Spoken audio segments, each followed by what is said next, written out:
আসসালামু আলাইকুম এভরিওয়ান। আমরা কিছুক্ষণ আগে আমাদের নেত্রকোনার ব্লগ শেষ করছি, বাট আমরা যখন পাহাড়ের দিকে যাই এই জায়গাটা আমরা দেখে যাই। দেখেন কত সুন্দর একটা জায়গা। আমার খুব ইচ্ছা ছিল আমি যখন ব্যাক করবো কমলাকান্দার দিকে এবং ঢাকার দিকে যখন ব্যাক করবো আমি এই জায়গায় আসবো। আচ্ছা, আকাশ কিন্তু মেঘলা, এখনো সন্ধ্যা হয় নাই, একদম মেঘলা। সকাল থেকেই কিন্তু ওয়েদার একদম মেঘলা বলা যায়। দেখেন সেই লেভেলের একটা ভিউ। কেমন পানি আছে, এই যে দেখেন জোস একটা জায়গা। মানে আমি এই জায়গা যাওয়ার সময় বলছিলাম, যাওয়ার সময় মাহিমির বলছি যে আমরা এদিক দিয়ে যেন একটু যাই। এই যে পার ভাঙা যেতেছে, যাক আসলে সুন্দর। আর আরেকটা হচ্ছে যে ওই যে আমি পিছনে হচ্ছে এই যে খেলা হইতেছে, এই যে এখানে একটা টুর্নামেন্ট হইতেছে, মানে অনেক মানুষ খেলা দেখতে আসছে।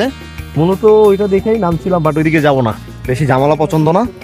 যাই হোক, এটা একটু দেখাতে চাইলাম। আজকে একটু নেত্রকোনা একটা রিভিউ দাও, তোমাদের কাছে কেমন আছে মাহিম, তোর এক্সপেরিয়েন্স থেকে কেমন মনে হয়েছে? মানে ঘুরছি তো মোটামুটি খারাপ না, কিছু কিছু জায়গা আমরা ভিডিও করে নিই, অনেক জায়গায় ঘুরে হয়েছে, বাট মানে ব্লগিং ক্যারিয়ারে তোমার কাছে কেমন লাগতেছে? আচ্ছা ঠিক আছে, আমার যদি কিছু বলতে হয় আমার অনেকগুলো কথা বলা আছে, ঠিক আছে? আমি নেত্রকোনার মানুষ আসার সময় শুনছি অনেক খারাপ, অনেক আগে থেকেই জানছি ওরা খারাপ, ঠিক আছে? না আমি বলি সবাই একরকম হয় না, আমিও জানি। কিন্তু যখন হচ্ছে এখানে আসলাম, আসার পরে প্রথম দেখলাম যে মানুষজন হেল্পফুল, আমাদের সাহায্য করতেছে, কোথাও না চিনলে আমাদের দেখাই দিচ্ছে খাবার হোটেল কোথায় পাওয়া, মানে অনেক কিছুতে হেল্প করছে। আবার সবাই যে হেল্প করছে বিষয়টা বলতেছি আমি। কিন্তু কিছু সুবিধাবাদী মানুষ দেখলাম কি ওরা হচ্ছে এমন ভাবে আমাদেরকে ইয়া করলো, অ্যাটাক করলো, মানে কি ওরা মানে কি বুঝলাম না। যেমন অটোওয়ালা থেকে শুরু করে মসজিদের একজন ইমাম পর্যন্ত আমাদেরকে ইয়ে করছে, ঝামেলায় ফেলছে, রাস্তায় দাঁড়িয়ে বলতেছে ওদেরকে এই টাকা দেওয়ার জন্য। এগুলা তো ভাই আমাদের ইসলামে নাই, তাই না? তো আমি ওদিকে যাইতে চাচ্ছি না। তো এই অটোওয়ালারা ভাই নিজেদের কিছু স্বার্থ হাসিলের জন্য 10-5 টাকা বেশি নেওয়ার জন্য আমাদেরকে ভুলভাল ইনফরমেশন দিছে, ভুলভাল জায়গায় নিয়ে গেছে। তো ওইটাও বাজলাম, কিন্তু লাস্টে একজন পাইছি যে আমাদেরকে অনেক ইয়া দিল যে না ভাই ঘুরাইতে নিয়ে যাবো এই সেই। হ্যাঁ আমাদের, আচ্ছা ওইটা না, সেক্ষেত্রে আমাদের যারা ব্লগটা ভালো করে দেখছে এরাই কিন্তু বলতে পারবে। আচ্ছা যাই হোক, এই যে পানি দেখেন আস্তে আস্তে কমতেছে, মানে আমার পা আরো নিচের দিকে চলে যেতেছে। সুন্দর আসলে, খুব সুন্দর একটা ভিউ, আমার কাছে খুব ভালো লাগতেছে। বাট যদি ফ্রেশ হইতো আমি গোসল করতাম, এরপর আমি একটু ভিজবো, কারণ আজকে ভিজার জন্য আসছি।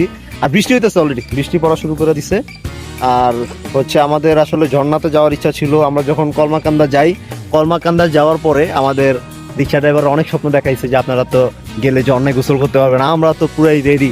আর সবার আগে তো শর্ট প্যান্ট পরছে জিসান, এই যে জিসান শর্ট প্যান্ট পুরো রেডি ছিল। তো যাই হোক, এর জন্য একটু এখানে নামলাম, দেখি একটু শরীরটা একটু ভিজাই, এরপর আমরা হোটেলে যাব। আজকে রাতে আমরা ব্যাক করে ফেলবো, আর এখানে সময় না কাটাই, শুধু শুধু সময় নষ্ট করার তো প্রয়োজন নাই। একটু জার্নি হয়েছে তো হয়েছে আর কি। তো এই আর কি, সবাই ভালো থাকবেন। আমি এই জায়গাটার ভিউটা একটু দেখাতে চাইলাম, আমার কাছে এরকম জায়গা খুব ভালো লাগে।